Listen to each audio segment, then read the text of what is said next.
Planas mūsų šiem metam yra maždaug apsiriboti Lietuvą ir visą veiklą vystyti tik tais Lietuvoje. Žinoma, jeigu projektas yra užsikūręs, eiti su to projektu į užsienį, bet tie projektai turėtų būti by definition, kaip sakant, lietuviški. Ir tokių projektų iki metų galo gyvų mes esam užsibrėžę turėti 10.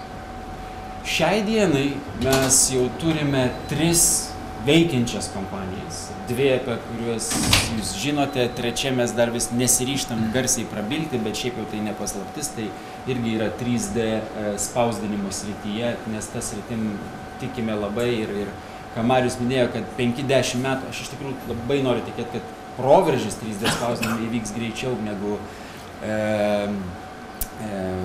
per tuos 5 netgi metus. Turime dar 3, pavadinčiau šiam etape jos projektais, kur mes tiesiog atliekame tam tikrą analizę, ar ta idėja, kurią turime, jinai yra gyvybinga ir ar tai, kas turi įvykti, kad tai idėja taptų įmanoma, šiandien jau laikas daryti Lietuvoje ir testuoti Lietuvoje.